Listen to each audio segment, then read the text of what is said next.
बिस्मिल्लाहिर्रहमानिर्रहीम। अस्सलाम वालेकुम students, my name is engineer Asim Ali और आप देख रहे हैं मेरे channel math with engineer Asim Ali.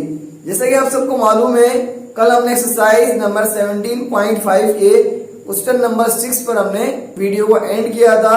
आज हम क्वेश्चन नंबर 7 से अपना स्टार्ट करेंगे।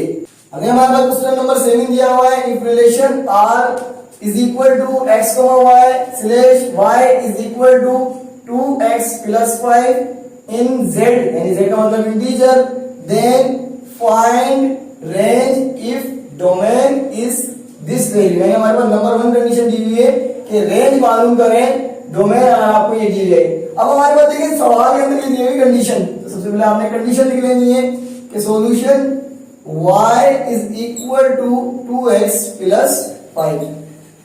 अब यहाँ बात समझने की हमारे पास ये जो डोमेन होता है ना, इसी को कहा जाता है हमारे पास इनपुट। डोमेन को कहा जाता है इनपुट और ये रिप्रेजेंट करता है हमारे पास x से, यानी डोमेन को हम कह सकते हैं x वाली वैल्यूज।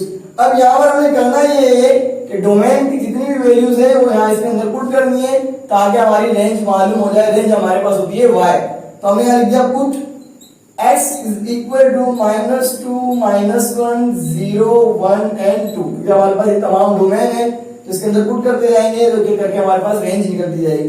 तो y is equal to 2 into हमारे पास सबसे पहले ये पुट करेंगे -2 प्लस 5। अभी हमारे पास plus minus 2 to the 4 plus 5, plus के 5 में 4 जाएंगे तो रिमेनिंग बचेंगे 1, क्योंकि बड़ी वैल्यू हमारे पास पॉजिटिव है। इस तरह बाकी भी हमने निकाल लेने हैं। सेम कंडीशन अप्लाई करेंगे, y is equal to 2x plus 5।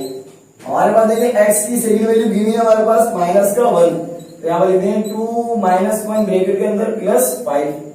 अब ये हो गया हमारे पास plus into minus 2 into 1 2, -2 plus के 5। बड़ी रकम प्लस की है, प्लस के 5 में 2 चले जाएंगे तो रिमेनिंग बचेंगे हमारे पास प्लस के 3। और बस अगेन करते हैं y is equal to 2x plus 5। हमारे पास देखिए थर्ड वैल्यू है 0, यहाँ पर हम पुट कर देंगे y is equal to 2 into 0 plus 5। 0 किसी भी चीज से मल्टीप्लाई हो आंसर हो जाता है, 0 प्लस 5, हमारे पास आंसर आ गया 5। तो ये हमारे पास हो गया। इसी तरह हमारे पास अगेन करते हैं y is equal to 2x plus 5। अब हमने पुट करना है x की वैल्यू 1, तो यहाँ पर हम लिख देंगे 2 इंटू 1 प्लस 5।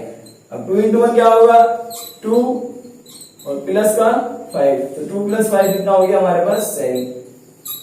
लास्ट वाली वैल्यू करते हैं, हमारे पास क्या है 2, तो ये हो गया y is equal to 2 into 2 plus 5, तो 2 इंटू 2 हो गया 4 प्लस 5 और 4 प्लस 5 हो गया हमारे पास 9। अभी जो हमारे पास जितने भी आंसर निकले जस्ट हमने क्या किया कि x की यहाँ पर -2, -1, 0, 1, 2, अब -2 पुट किया तो आंसर आ गया 1। इस तरह हमने रिमेनिंग पुट किया -1 3, 0 पुट किया 5, हमारे पास 1 पुट किया 7 और हमारे पास 2 पुट किया तो 9। तो ये हमारे पास जितने भी आंसर है रेंज के, तो आगे हम लिख देंगे range is equal to number 1 answer हमारे पास आया है 1, सेकंड वाला आंसर हमारे पास आया है 3, थर्ड वाला आंसर हमारे पास आया है 5, हमारे फोर्थ आंसर आया है 7 और हमारे पास फिफ्थ आंसर आया है 9। तो ये हमारे पास रेंज होगी। यानी हम डोमेन की वैल्यूज पुट करते रहेंगे, डोमेन मतलब x की वैल्यू पुट करते रहेंगे तो हमारा ऑटोमेटिकली y हमारा निकलता रहेगा। तो ये हमारा आंसर। अब देखिए हमारे पास क्वेश्चन नंबर 7 का सेकंड पार्ट भी हमारे पास इसी तरह सॉल्व होगा। सेम कंडीशन सेम रिलेशन दिया हुआ है, सिर्फ हमारे पास यहाँ पे डोमेन चेंज कर दी गई है 11, 13, 15, 17। तो बताएं रेंज क्या होगी।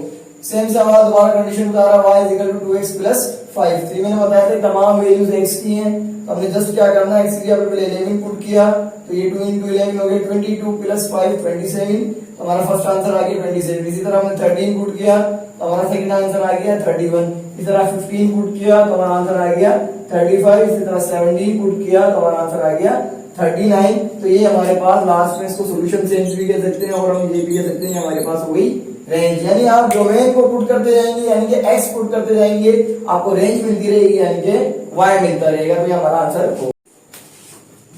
अब देखिए हमारे पास क्वेश्चन नंबर 8 दिया हुआ है if x y represent elements of w means four number find domain and range of the following relation, यानी हमने इनकी डोमेन और रेंज दोनों फाइंड आउट करनी है। यहाँ पर हमारे पास पिछले सवाल में डोमेन इनपुट करते थे, रेंज मालूम हो जाती थी, लेकिन यहाँ पर हमें डोमेन और रेंज दोनों मालूम करनी है।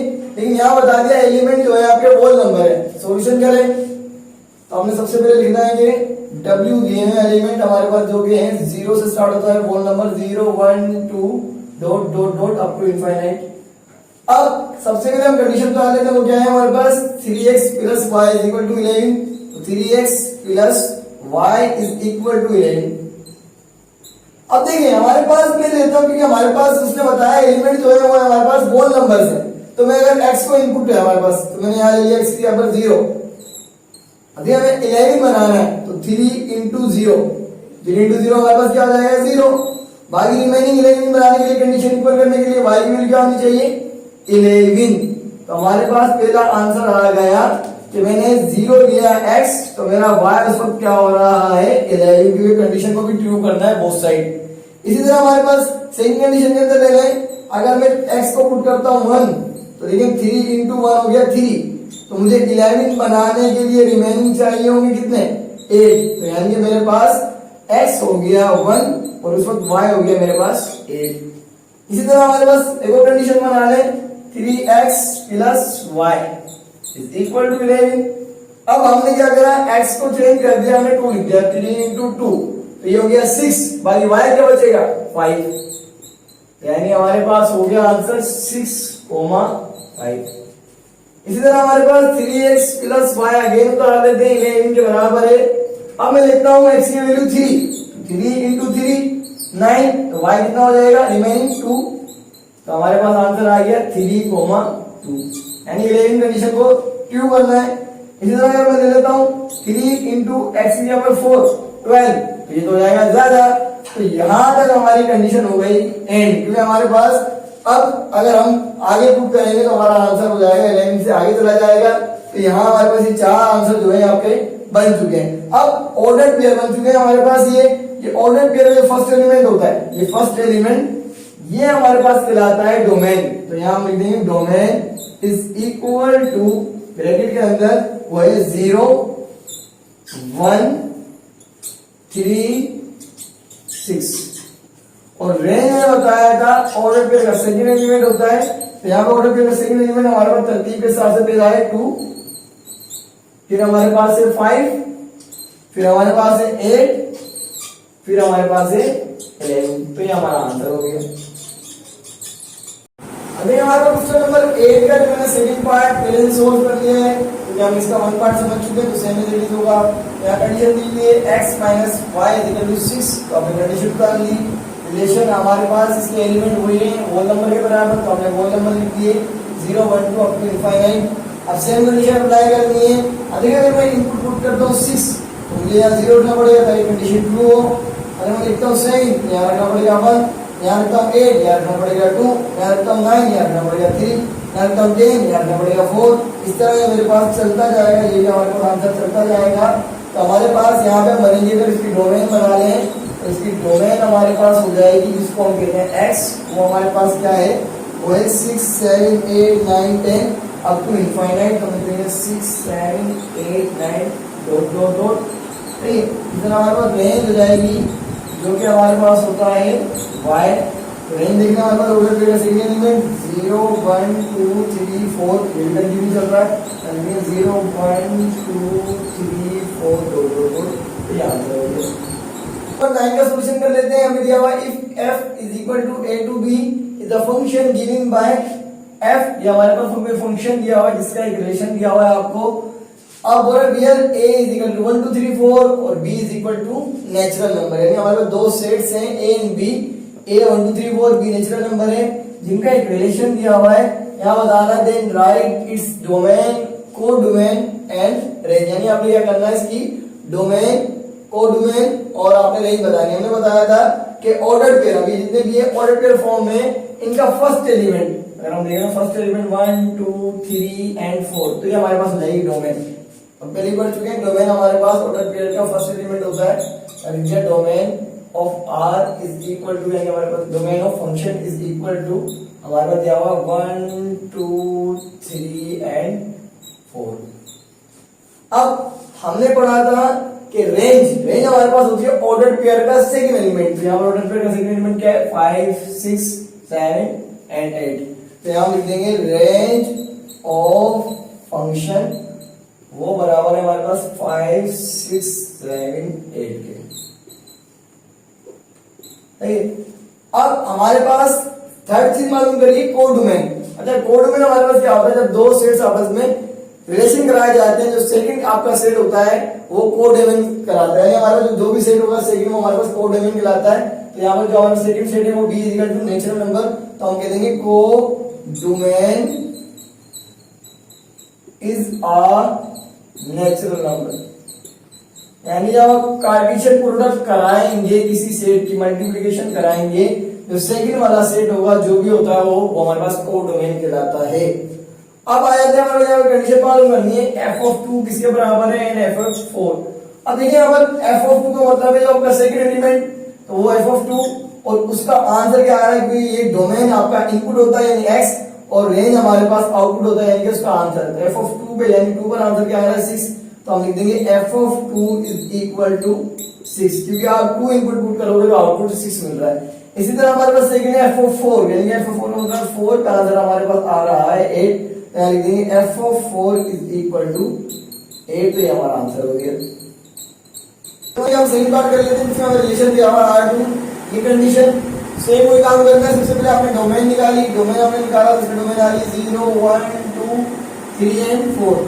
फिर हमने देखा ये अगर इक्वल हो रहा है एक, तो हमने इसे मेक कराया तो एक इक्वल हो रहा है, इसी वजह से फंक्शन है।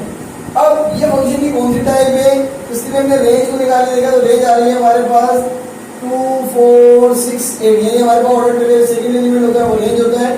अब देखिए रेंज ऑफ फंक्शन अगर b के इक्वल हो जाए यानी सेट b के इक्वल हो जाए तो उस फंक्शन को आ जाता है ऑन टू फंक्शन। तो यहाँ ये इक्वल हो रहा है सेट b के, इस वजह से ये फंक्शन भी है और कौन सा फंक्शन है ऑन टू फंक्शन। हमारे पास क्वेश्चन नंबर 10 का हम थर्ड पार्ट कर लेते हैं जिसमें हमें एक रिलेशन दिया हुआ है। अब इसमें डोमेन ऑफ r इक्वल है हमारे पास, अगर हम देखें हम निकालेंगे डोमेन तो 0 1 2 3 4 जो कि इक्वल आ रही है 4 के, तो ये कंडीशन तो ये फंक्शन है। अभी फंक्शन की कौन सी टाइप है, तो अगर हम यहाँ रेंज निकाल के देखें तो रेंज हमारे पास क्या है सेकंड एलिमेंट जो आ रहा है 8 6 2 4 6 8 यानी 2 4 6 8, जो कि हमारे पास अगर हम देखें b के इक्वल नहीं है यानी सेट b के इक्वल नहीं है। अगर हम रेंज निकालें सेट b के इक्वल नहीं आए तो ऐसे सेट को कहा जाता है हमारे पास इनटू फंक्शन। अगर इक्वल आ जाएगी तो ऑन टू फंक्शन रेंज, और अगर इक्वल ना हो तो इस फंक्शन को कहा जाता है इनटू फंक्शन। फोर्थ कंडीशन पे आ जाए सेम हमने ऑर्डर पेयर निकाल लिया, ऑर्डर पेयर कर फोर्थ कंडीशन पर आ जाए सेम हमें मिला हुआ है, हमने डोमेन निकाली, डोमेन आ गया 0 1 2 3 4 और वो इक्वल आ रही है a के, तो फंक्शन हो गया। फिर हमने इसकी रेंज चेक करी, रेंज हमारे पास आ रहा है 2 2 2 2 8 2 8 आ रहा है सिर्फ, यानी हमारे पास b से मैच नहीं कर रही रेंज, तो ये हमारे पास फंक्शन क्या हो जाएगा इनटू फंक्शन। फिर हमारे फिफ्थ पार्ट कर लेते हैं। हमारे पास R5 दिया हुआ है, ये वाली कंडीशन ये हमारे पास रिलेशन दिया हुआ है। अभी तो हमारे पास अपने फर्स्ट एलिमेंट ले लिया 0 1 2 3 4 जो कि हमारे पास इक्वल है, फर्स्ट एलिमेंट को डोमेन कहा जाता है और जो इक्वल है हमारे पास a के साथ, तो ये फंक्शन तो हो गया। अब हमने देख रहे हैं रेंज निकालेंगे, अगर हम रेंज निकाल देंगे तो क्या आ रहा है 2 4 6 8 10 यानी ऑर्डर पेयर का सेकंड एलिमेंट, और वो मैच कर रहा है हमारे पास b के साथ। b के एलिमेंट देखें तो सेम यही है 2 4 6 8 10।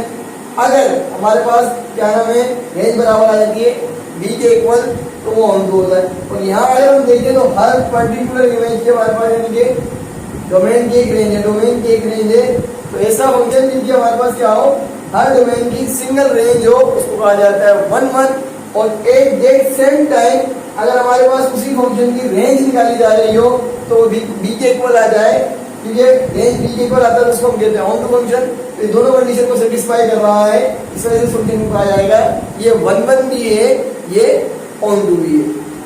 अब ये हमारा क्वेश्चन नंबर 11 दिया हुआ है, which of the following is 1 1 function और 1 1 correspondence और नाइदर ऑफ देम। तो ये हमारे तीन फिगर बनी हुई बुक के अंदर। इसमें बताना है कौन सा 1-1 है, कौन सा 1-1 कोरेस्पोंडेंस है और कौन सा इन दोनों में से दो ही कंडीशन नहीं है। तो हमारे पास देखिए नंबर 1 कंडीशन के अंदर हमारे पास देखिए तो यहाँ पर हमारे 0-4 के साथ अटैच, 1-6 के साथ अटैच, 2-7 के साथ अटैच, यानी सिंगल डोमेन की सिंगल रेंज है। उसकी इसी कंडीशन को हम कहते हैं 1-1। तो ये सिर्फ एक एलिमेंट बच रहा है तो भले बच जाए 4 सीटों में 3 1 है, 3 पे आगे बढ़ गया तो ये गया 1-1। सेकंड कंडीशन हमारे पास देखें तो सिंगल डोमेन की सिंगल रेंज 0 की 5, 1 की 6, 2 की 7। तो तीन एलिमेंट तीन इनकी रेंज है। समझ लें 3 1 में 3 की सीट पे आगे बढ़ेंगे तो इसको कहा जाता है 1-1 कोरेस्पोंडेंस, यानी कुछ बच भी नहीं रहा 1-1 कोरेस्पोंडेंस। तो ये इन दोनों डिफरेंस ये है कि यहाँ पर 1-1 में कोई एलिमेंट भले बच जाए तो बच जाए सेकंड एलिमेंट के अंदर, लेकिन 1-1 कोरेस्पोंडेंस में क्या होता है कि डोमेन की रेंज कंप्लीट होगी, पूरी पूरी होगी। सही है। थर्ड कंडीशन के अंदर अगर देखें हमारे पास ना ये तीनों के साथ अटैच हो रहे हैं, ना इनमें से हमारे पास कोई 1-1 वाली कंडीशन बन गई है, ना हमारे पास कोरेस्पोंडेंस वाली बन गई है, तो हम लिखेंगे ना इधर 1-1 नॉर 1-1 कोरेस्पोंडेंस।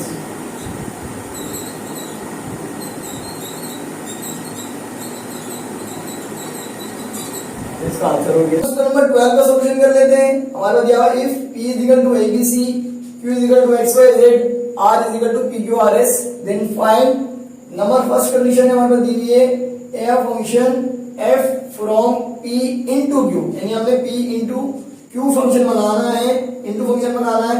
तो हमने एक रिलेशन ले लिया p और q के दरमियान का, क्योंकि हमें पता है मल्टीप्लाई कराने के बाद कोई सा रिलेशन हम एक ले लेते हैं जो इनटू फंक्शन को शो कर रहा हो। अब अगर हम यहाँ देखें तो यहाँ पर हमारे पास देखें domain A B C, domain हमारे पास आ रही है ए बी सी, तो हमारे पास फंक्शन है क्योंकि वो पी से बिलोंग कर रही है। और अगर हम रेंज देखें एक्स वाई, अब रेंज अगर हम देखें तो यहाँ पर हमारे पास वो जो हमारे पास सेकंड वाले फंक्शन से मैच नहीं कर रही, यानी एक एलिमेंट हमारे पास कम आ रहा है तो ये इनटू फंक्शन को शो कर रहा है। सही है। हमारे पास सेकंड कंडीशन है a function g from r on to b। Same condition हमने रिलेशन ले लिया, रिलेशन लेने के बाद अगर हम देखें p q r s, domain देखी तो p q r s आ रही है हमारे पास, क्योंकि r को p ले रहे हैं तो p q r s आ रही है। सही है। फिर हमने देखा रेंज a b c, तो रेंज आ रही है हमारे पास p फंक्शन, और हमारे पास कोई भी एलिमेंट नहीं बच रहा। हमने ऑन टू फंक्शन उसको ही कहा जाता है जब हमारे पास हर डोमेन की एक खास रेंज हो, उसको ऑन टू फंक्शन कहते हैं। तो ये भी हो गया। Third condition a function h from p to r which is injective. अब हमारे पास यहाँ एक रिलेशन ले लिया, रिलेशन लेने के बाद डोमेन चेक करेंगे a b c, तो हमने डोमेन चेक की a b c आ रही है, p आ रही है। हमने रेंज चेक की तो q r s, रेंज हमारे पास आ रही है q r s।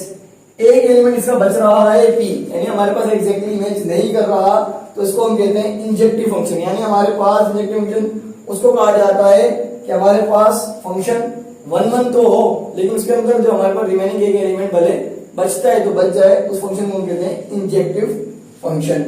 Second condition, यानी हमारे पास रेंज का एलिमेंट अगर बचता है तो बच जाए, उसको हमारे पास इंजेक्टिव फंक्शन कहा जाता है। हमारे पास फोर्थ कंडीशन है a function k from q to p which are bijective। तो ये ले लिया हमारे पास, यहाँ देगा x y z, तो हमारे पास देखिए x y z आ रहा है, q टू p ले रहे हैं, तो ये हमारे पास इसकी डोमेन हो गई। रेंज हमने चेक की a c b, यानी a b c, तो हमारे पास p आ रहा है। अब देखें यहाँ पर हमारे पास हर खास डोमेन की खास रेंज है, यानी ये फंक्शन क्या हो गया हमारे पास 1-1 हो गया। और अगर हम इसकी रेंज निकालते हैं तो रेंज क्या आ रहा है a b c, यानी सेकंड वाला फंक्शन आ रहा है। तो ऐसा फंक्शन जो 1-1 भी हो, ऑन टू भी हो, उसको हम कहते हैं ये बाइजेक्टिव भी है। ऐसा फंक्शन जो 1-1 भी हो, ऑन टू भी हो, उसको बाइजेक्टिव आ जाता है। और ऐसा फंक्शन जो 1-1 तो हो लेकिन हमारे पास ऑन टू ना हो, उसको बाइजेक्टिव नहीं, उसको हम कहते हैं इंजेक्टिव। तो इंजेक्टिव और बाइजेक्टिव में ये डिफरेंस है कि हमारे पास बाइजेक्टिव के अंदर दोनों कंडीशन होती हैं, 1-1 भी होता है, ऑन टू भी होता है, और इंजेक्टिव में 1-1 तो हो लेकिन ऑन टू ना हो। तो उम्मीद करता हूँ स्टूडेंट्स आपको मेरी ये वीडियो पसंद आई होगी। अगर आपको मेरी ये वीडियो पसंद आई है तो अपने दोस्तों के साथ शेयर कीजिए, कमेंट कीजिए, लाइक कीजिए, मेरे चैनल को सब्सक्राइब कीजिए, साथ साथ लगे बेल आइकन के बटन को भी क्लिक कर दें। शुक्रिया।